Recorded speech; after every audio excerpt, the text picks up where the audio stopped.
Mr Scully, great to have you in. And of course, lots to talk about rather closer to your brief, but let's start with that which we are once again seeing in Ukraine. President Biden has once again issued concerns about Russian potential use of biological or chemical weapons. If those were to be used, that would undoubtedly be a war crime, wouldn't it?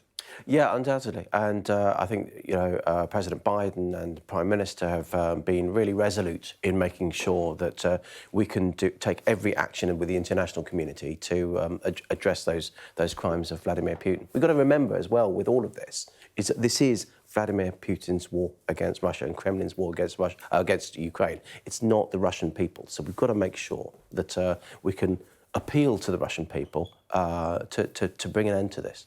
Those in Ukraine will, of course, be concerned as to whether or not this is President Biden speculating on the basis of the Russians stall in various parts of the country, or perhaps whether, as has happened on a number of occasions in the past, the Americans are revealing intelligence. Do you know which of those it might be? I don't know is the honest answer, but, I wouldn't like to speculate. Cool. Just in terms of the sanctions, there have been a couple of super yachts that have been moved around recently. Italy has been urged to seize the super yacht allegedly linked to Vladimir Putin, the Scheherazade. I mean, is that the type of action that we would wish to see? I mean, there's the boat. I mean, it's pretty big. You can't miss it. I mean, would you support the Italians in taking that type of... Well, I think what I can talk about is what we've done. We've sanctioned more than 1,000 individuals and entities. We've been very much on the front foot in passing the economic crime bill, which I did last week, which included registering the ownership of the beneficial ownership of properties within the UK, so that we can use that as a tool to better target sanctions against the individuals that are supportive of Putin. Just on that point, though, I mean, how close are we really to knowing who owns these large empty buildings that we see scattered around Knightsbridge and so on? Well, I think that's exactly what that register is there to do. What it will do is when people have bought something through a shell company, they will have to register who actually owns it, who's the beneficial owner of it. Now, there's 95,000 odd properties that are involved in that, and most of those clearly are not owned by oligarchs. It's important to remember that many people use those for legitimate reasons, but it will give us a useful tool for the intelligence agencies and enforcement agencies to be able to target the right people. Yeah, one day I'll have a legitimate reason to own a £50 million mansion. Let's move on to your brief. And in terms of P&O Ferries, the accusation has been particularly from those who have been sacked, who haven't signed non-disclosure agreements, is that you heard about it the night before they were told over a Zoom call and did nothing about it. I just want to give you the opportunity to counter that allegation. No, it's incorrect. I mean, I knew nothing about it, but the Secretary of State was informed the night before that the company was going to be announcing redundancies the following day. Not as in the debate we heard yesterday that there were going to be balaclava wearing security guards or anything like that. And the P&O Ferries have made redundancies over the last couple of years, each year over the last couple of years as well, because they are in a not good financial state. And so he expected it to be going along the same way as those redundancies announced previously, rather than the situation that we've seen, the absolutely egregious situation that we've seen. So just to be absolutely clear, despite the Transport Secretary being told that 800 people were potentially about to lose their jobs, he didn't feel it was necessary for either him or any of his junior ministerial colleagues to pick up the phone and speak to P&O Ferries?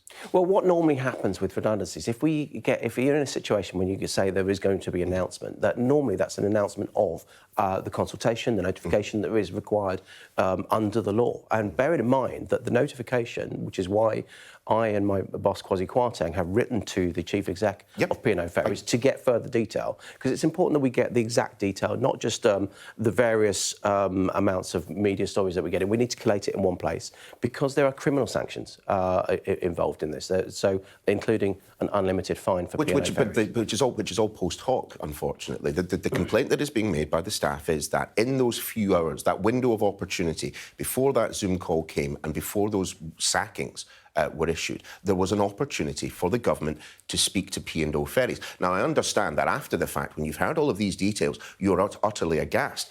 But surely, before the announcement was made, should have been the opportunity for this government to put in a check call. It doesn't even have to be a minister; a civil servant could have done it. I mean, to be fair, just the hours that we had before was not even enough time to step up a Department of Work and Pensions team, let alone actually try to reverse the decision. But nonetheless, we have said to P&O Ferries, first thing, get round the table, reverse the decision, speak to the unions, speak to the workers. But it is perfectly possible that what P&O Ferries have done is entirely legal. They're not flagged in the United Kingdom. They sail in international waters. The allegation is that they have hired Indian agency staff on less than £2 an hour, and it could potentially be perfectly legal. There is nothing, as of 7 o'clock this morning, to stop another company from doing exactly this if they're operating in similar circumstances to P&O Ferries. Well, this is the complication. It's about jurisdiction. A lot of this is about jurisdiction. As you say, it was the vessel isn't flagged within the UK.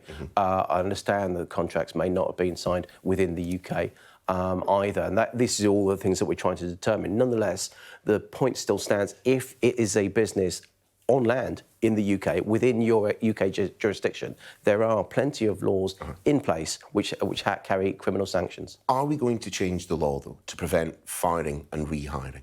Well, this wasn't really a case of fire and rehire because it said in the memo circulated by the DfT that their ambition was to fire and rehire at more favourable conditions. That was in the civil servant's note. But the ambition was to rehire other people.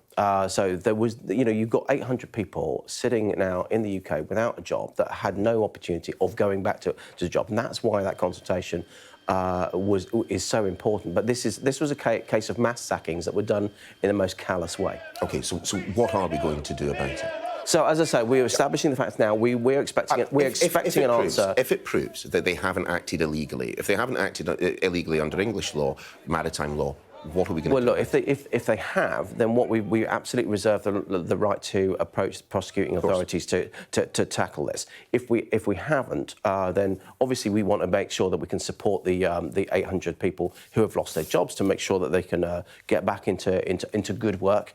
But we'll have to work with international partners because this is, as you say, a complex web of international maritime law when you have vessels flagged with other countries. I do want to take you away from your brief again. We'll return to it just at the end. Nazanin Zaghari-Ratcliffe spoke very movingly yesterday about her years in incarceration and indeed her complaint that successive foreign secretaries could have sorted this out. If, as we were told by Liz Truss the other day, that this was a debt, that this was an obligation that we had to the Iranians of £400 million, there or thereabouts, if that was a debt that we owed on the last day of her incarceration, it was a debt that we owed on the first day of her incarceration. So I will ask again the question that she asked. Why didn't we pay it before now? Well, look, first of all, it was such a pleasure to see Nazanin. Indeed. And looking in such good shape as well. I'd seen her after all she's been through. I'd seen Richard throughout both of his hunger strikes, and he really suffered, as did she, as did her family. So it's lovely to see her back. But clearly, what we had to do, the government had to do, is to make sure that yes, it was a debt that was there to be paid. It was worked in parallel, but it was a complex situation to make sure that that debt worked alongside sanctions from a number of countries around the world with Iran. That was, it's not something that was relatively easy to sort out. But you rewind to December 2017 when one Boris Johnson was Foreign Secretary and was trying to secure Nazanin's release. The line from Downing Street at that point was there was absolutely no link between the debt and Nazanin's incarceration. In fact, it was only in May 2019 the Sunday Times went to court to get documents published that showed that this debt was at the heart of it. So, again, we also learnt that year that two Defence Secretaries, Sir Michael Fallon and Gavin Williamson, remember him, had also said no to a Foreign Office request for the money to be paid out of the defence budget. There were opportunities over the 6 years for this money to be paid, and the government chose not to do so. So doesn't Nazanin have a point? I think that, as I say, the debt and her release were run in parallel, but there is it's just a coincidence that they took place in the same day. Well, there's a complex set of approaches with the international community. When you've got the US with sanctions against Iran, when you've got us with sanctions against Iran, it's very, very difficult to have those any closer together for fear of what otherwise might happen in a similar situation, given kidnaps, given ransoms and stuff in other parts of the world. Again, though, Nazanin's line is, if this money had anything to do with my release 6 years into my incarceration, why could it not have been done earlier? You can understand her. No, I can understand her frustration. Yeah. Crikey, what she's gone through is horrendous. So I can totally understand her frustration. And as I say, having met Richard a few times, I've seen the pain and anguish of the family over that period as well. So all I can do now she is back, and I'm really pleased she's back, and I'm glad that Liz Truss acted the way she did and got her out resolutely, that she can put this behind her somehow and rebuild that time with her family. We have 30 seconds left in the interview, so I suspect you're not going to give me all the details of the spring statement tomorrow. So why don't you at least tell me what it is going to be designed to achieve? Well, look, we've got a lot of headwinds that everybody's facing, businesses and individuals as well. And it's so important that the Chancellor will be looking at the public finances in the round to make sure he can continue to flex and support people in difficult times. Minister, great to have you on. Thanks for being with us.